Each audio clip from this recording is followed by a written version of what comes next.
2020 comes around, not making any money. By the time I get through the boot camp and my savings are almost depleted, I'll take just about anything. First contract, it was very jarring to me because it's like I'm missing something or you're just wrong. In today's episode, we have Jalon, who is a software engineer and an alumni of the Nashville Software School, which is a coding boot camp. Welcome to the show, Jalon. Thanks for having me. Yeah. So first of all, you came from a completely different industry, which is you were a concert technician, handling things like lighting, lasers, audio engineering. So some technical background here, but different than guys more of a software engineering, computer science background. Tell us more about what motivated you to look for a career shift. Like you said, I came from a kind of a technical background, but that was largely because I loved music, but wasn't very confident on the stage, right? And so never thought I'd leave, but then 2020 came around and, everyone had to go home. There were no concerts to be had. So I had to find some way to leverage those technical skills that I had started working on while still being at the house. And so IT and specifically software development became just the most obvious answer. Yeah, so you went into a boot camp, but before that, you tried self study. What was that like? And what was the self study approach like? Yeah. And why did you ultimately choose to go the boot camp route? Self-study it was daunting. It was really heavy for me to try and teach myself this whole career path that I had no clue about. I did a lot of time on Code Academy. I did some free quote unquote boot camps, some YouTube 20 video playlist tutorials. I tried to teach myself all the things that seemed relevant. I tried to research things that may or may not be relevant. I started that in late July of 2020. So it took me until about February of 2021 to really come to the conclusion of I'm not getting the information I need. I need help. I need a guide. I need a teacher. And so that's took me to the boot camp route. Yeah, I think a lot of people would think that, oh, the information out there, the education is free. You can look at it anywhere online, which is true. It's all out there. There's nothing hidden. But the methodical curriculum and the personalization that you get with the teacher to kind of help you course correct is not available online for free. And I think a lot of people say, just go the free route and kind of learn everything on your own. But yeah, like you're saying, it's kind of too much information. It's like too daunting. The curriculum is massive if you just have Yeah. the entire internet at your fingertips. And it's also about being efficient. Right? 2020, everyone's at home. My career is gone. I have savings. I have people that I can rely on, but only so much. I not only need to start this career path, but I'm on a timetable. And so I want to go this direction, but I also want to get there effectively and quickly. And just like figuring it out takes so much time that I'm not sure is effective. But a boot camp helps answer that. Yeah. So for someone out there that is considering, should I go down this route of trying to self study, self teach myself first versus going back to a school or a boot camp, how would you recommend they make this decision? Yeah, self-study is great. Absolutely. And part of what you learn as you transition is that the software development world is continuous self-study. The thing about trying to break into software through self-study is that you're going to focus more on your fundamentals and your communication more than anything else. All the tools, all the newest technology is so tempting, but it's not going to be an effective use of your time. You're going to want to spend all of your free energy getting that foundation in computer science principles and learning how to effectively communicate what you know and what you can reason out with the people that you're going to be interviewing with the people that you're going to be working with, right? This is how self-study can be a best practice. That makes sense. And I'm sure the self study ultimately helped you prepare all the work that you're doing before you went to the boot camp, helped you prepare. Do you remember anything specifically if you were to kind of create almost like a curriculum for someone before they join the boot camp? What would you say they should focus on? If you want to kind of mimic what I did, self-study into a boot camp, I would say find 2 or 3 quote unquote basic programs. YouTube has plenty of channels that are how to learn how to code. Free Code Camp is an organization. Code Academy is a website. Dozens of different organizations take their intro to coding, intro to Python, intro to JavaScript, and almost all of them will walk you through what's a variable, what's a function, the difference between your local environment and a remote environment. Some of them will teach you what is GitHub, what is Git, your command line, and some quick shortcut and commands. Do that once, refresh it, learn it again, refresh it, learn it again. If you're diligent about it, 20 hours a week, you could do 3 of those basic lessons inside of conservatively 6 months. If you really pushed it, you could probably get through a basic course 3 times in 3 months, but conservatively 6 months of time.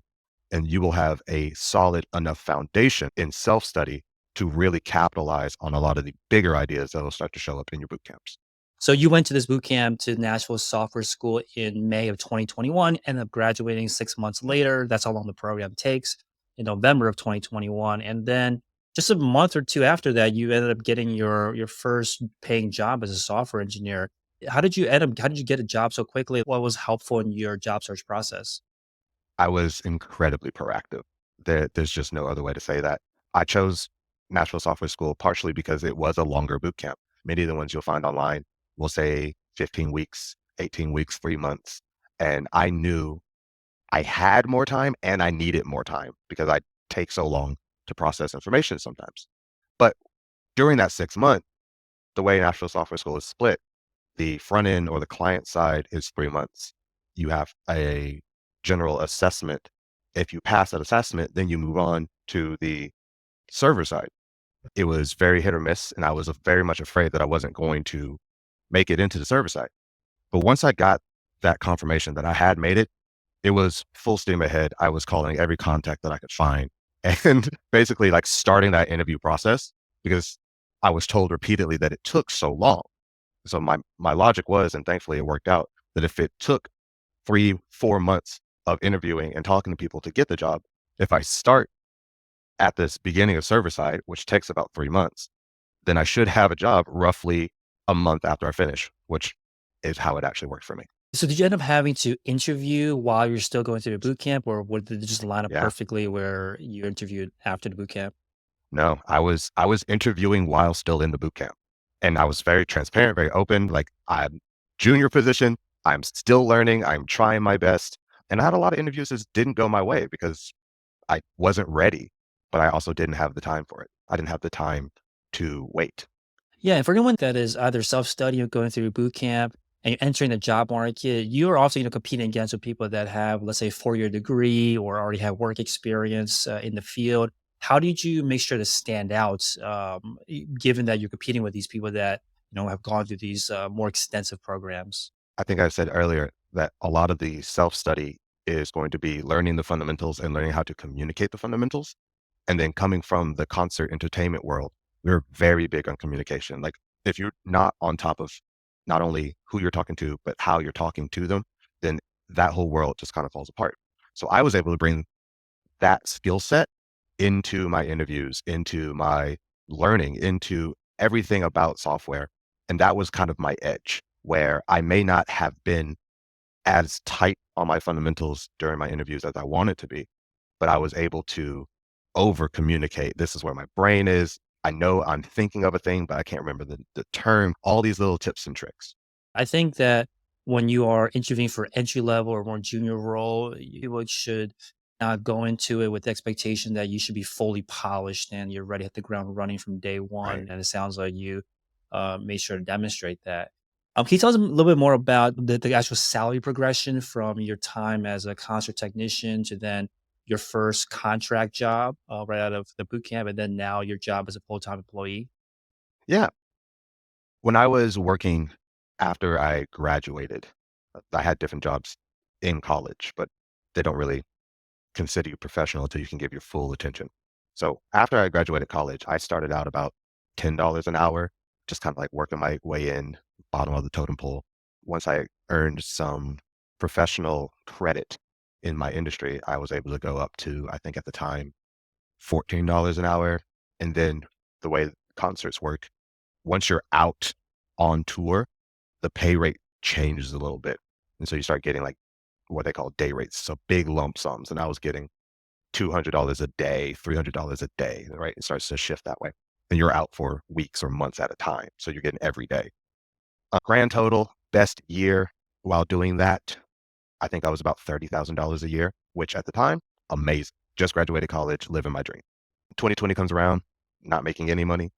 By the time I get through the boot camp and my savings are almost depleted, I'll take just about anything. First contract I got, it was very jarring to me because it's like, I'm missing something or you're just wrong. She said it was, I forget exactly, but it was like $90,000 for a contract. That was supposed to be 6 months, but it was a $90,000 contract. And I'm just thinking, great. Yeah, I'll take that. I guess if you want to. And then that contract ended and I had to pivot and the full-time position, which has insurance and it has time off and things and other benefits like that is about 70,000. Yeah, so that's amazing. So you initially tripled almost basically your salary from the first job to your contract work. And now it was 70K plus the benefits and everything, probably still something around like triple your package from your days working in the entertainment industry. Yeah. Do you remember what it was like? You said that you were shocked. It almost seemed surreal when you got that initial contract job offer. Yeah. But when you actually started seeing, like, the paychecks hitting your bank account, do you remember what that your reaction was like when it was actually, like, money in your pocket? It was surreal is a good word for it because you would imagine you see those big numbers and you're like, everything's great, sunshine and flowers. But for me, it was like, did the boot camp, got the job, on to the next thing, pay back this debt, make this savings account. Like I just didn't give myself a break for like 4 months out of a 6 month contract. And once I finally came up for air, it's like, wow, I have been so locked in for so long. Yeah, and that's I mean, in some ways that's helpful, but then also it's not sustainable either, right? Where you're just constantly grinding onto the next thing, onto the next thing. And speaking of that, was that helpful in landing that full-time employee job after the contract? Like, is how were you you knew that the timeline was 6 months. I'm not sure if it's like a thing where they might extend it or not after that Yeah. time. Like, how were you getting ready for the next phase after the contract ended? So that contract had the option to extend or just pivot to full time, but just decisions had to be made. And I was released from the contract. And so thankfully, I had come up for air and had realized just how locked in I had been. And I was able to pivot from the work, work, work mindset into more of the networking and communication and bolstering my skills and what can I do in my extra time. So once that contract had ended, it wasn't, oh no, everything I have has crashed down around me. I was able to reach out to former classmates. I was able to reach out to people I had interviewed with prior and say, I'm open again. Congratulations, you have a chance to hire me. Yeah, that makes sense that sometimes you are so focused, especially for your first job where there's a lot of imposter syndrome and you really want to do well because this is your chance that you forget to kind of think more long term. And you're speaking kind of like long term, you went from the $100,000 contract to a $70,000 plus benefits salary. And I think a lot of times we talk about the pay, the actual like what hits your paycheck every month. But what are some of the benefits? Like, what are some of the actual benefits that are not, in your salary that have made a big difference or that have added some kind of security to your life that you might not get in other industries or in a contract role? Yeah, the unspoken benefit, security is a big one. I am fairly young, so I haven't had to have my own insurance very long. Thankfully, the way this all timed out, I'm the first real need for my own insurance. I have a company that gives me very good insurance. 2020, you're locked in the house. I didn't go to the dentist. I didn't go to the eye doctor as somebody who wears glasses. Like looking back on it, that's crazy. But now that I'm working this job, all that stuff is covered, which is amazing. I work remotely and my team's on East Coast time. I'm in Central time. So there's a little bit of play in my day. So I get a little bit extra time, especially compared to entertainment where you will be working 12, 13, 14-hour days, right? That all translates into more sleep, more free time, more mental capacity to chase hobbies. I took up skateboarding because it sounded fun, right? Couldn't have done that prior to coding. When I was locked in with the contract, I really didn't even think to do that. But now, full-time employment, that security, that stability has allowed me to open up new avenues. Is this a path that you recommend for others that are going through a self-study or bootcamp route where they're looking for their first, paid role as a software engineer to go the contract route first? Are there benefits to that path that you took? There are benefits to it, especially because so much of the software industry sounds very quick, but it works very slow.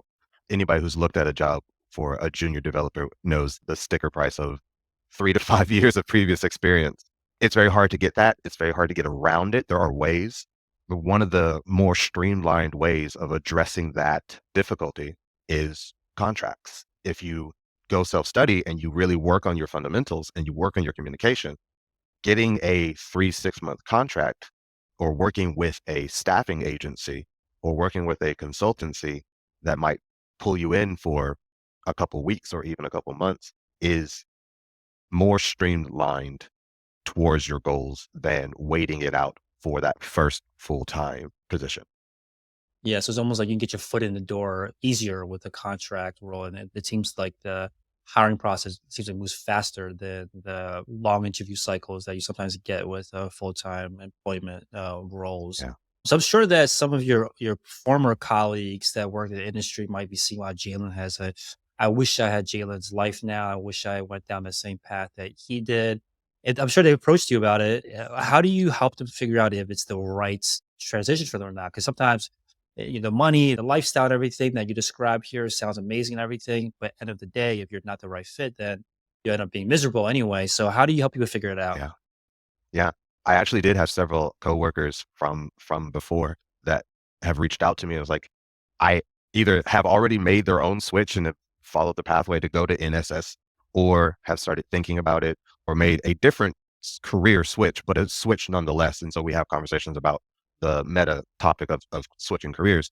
But as far as the ones who have come to software specifically, we talk about, you know, the upfront burden of performance and the constant need for re-education, research, study, how there's in that former industry, there was very seldom a right answer.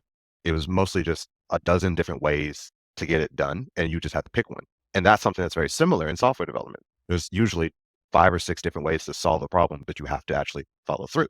And so we would commiserate about like how similar these things were, yet how different they were, and kind of build that foundation of familiarity between us so that it could build a sense of confidence going forward. Is there anything that now that you're in the industry, now that you are on your second role, that you were surprised by, that you didn't expect prior to before you started working in the industry, or something that you wish you knew before starting the job as a software engineer?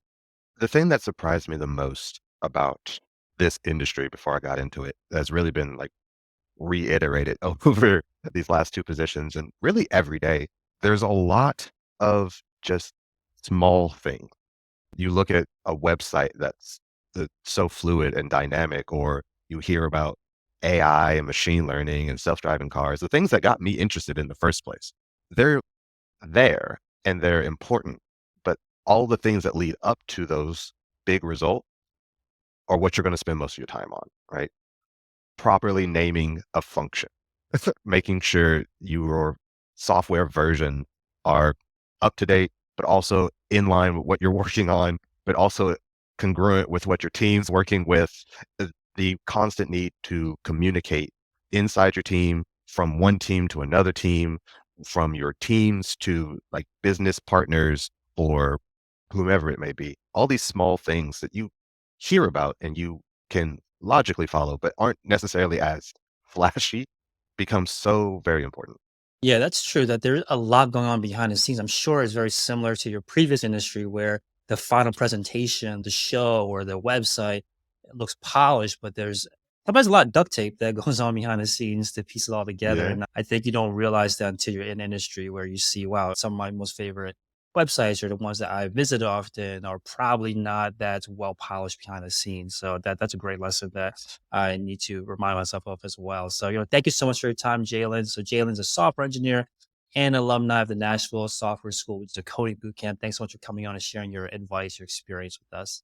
Thanks for having me.